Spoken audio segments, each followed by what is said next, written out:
Pada video kali ini, kita akan membahas mengenai teks laporan hasil observasi.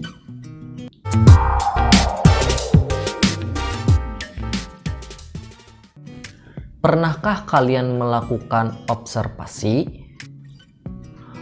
Observasi adalah kegiatan mengamati suatu hal ataupun objek yang ada di sekitar kita. Misalnya kalian ingin melakukan pengamatan di lingkungan tempat tinggal kalian. Di sana ada bunga, ada sepeda, ada tempat sampah, ataupun di rumah kalian mungkin ada kado dari mantan kalian. Teks laporan hasil observasi merupakan teks yang mengungkapkan fakta-fakta. Fakta-fakta tersebut didapatkan melalui proses pengamatan atau observasi. Sebagai jenis teks faktual, laporan hasil observasi harus bersifat objektif.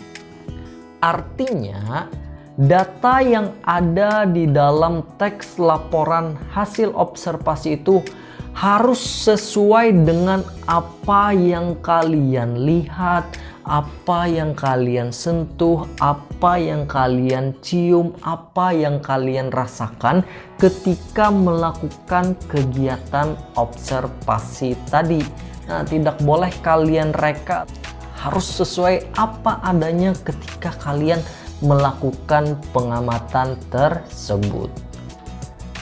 Selanjutnya, ketika kalian ingin menyusun ataupun menuliskan teks laporan hasil observasi, kalian harus memerhatikan strukturnya agar penulisannya tersusun secara sistematis. Struktur teks laporan observasi yang pertama adalah pernyataan umum atau pengklasifikasian. Jadi yang pertama adalah pernyataan umum. Pernyataan umum berisi pembuka atau pengantar hal yang akan disampaikan. Bagian ini berisi hal umum tentang objek yang akan dikaji, menjelaskan secara garis besar pemahaman tentang hal tersebut. Pada bagian pernyataan umum terdapat kalimat definisi dan klasifikasi objek yang dilaporkan. Contohnya, jika objek observasi adalah binatang, hal yang dibahas pada bagian ini adalah nama ilmiahnya, nama ilmiah binatang tersebut. Lalu juga klasifikasi umum binatangnya, misalnya tergolong kelompok serangga, mamalia, ataupun unggas.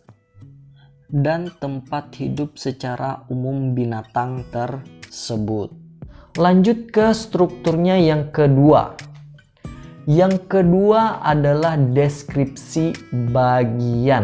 Deskripsi bagian merupakan bagian yang mengandung rincian lebih dalam tentang objek yang telah diamati.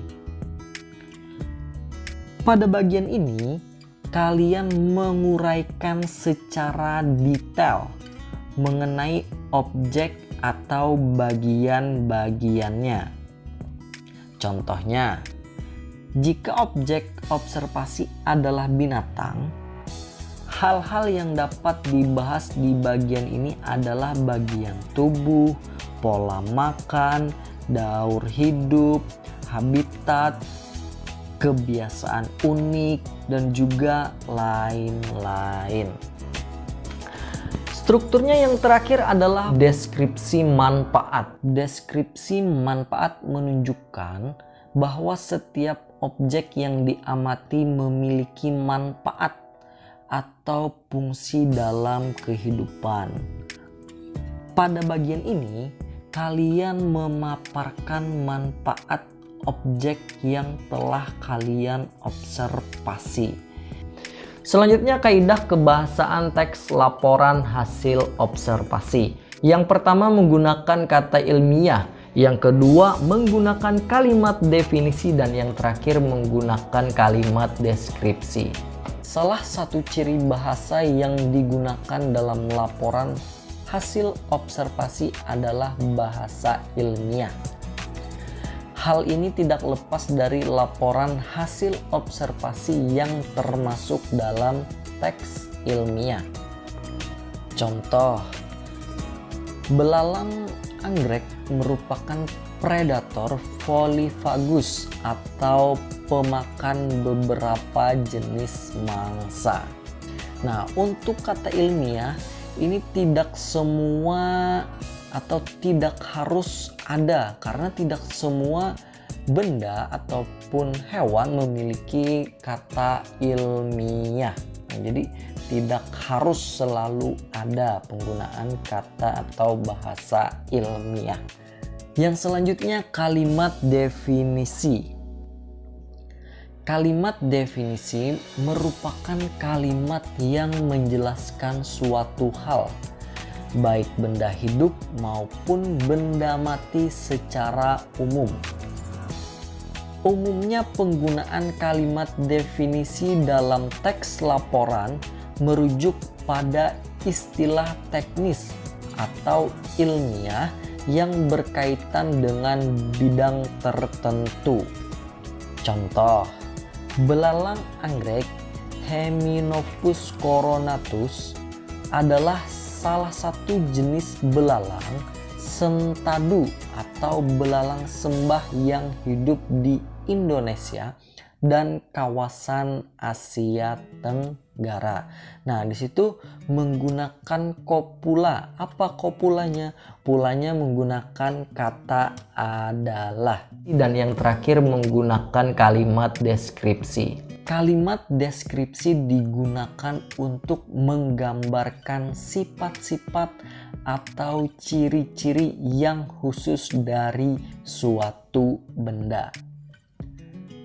Kalian dapat menggunakan kalimat deskripsi saat menjelaskan sifat sebuah benda kepada pembaca berdasarkan apa yang indera kalian rasakan, sehingga pembaca seolah benar-benar melihatnya atau merasakannya sendiri.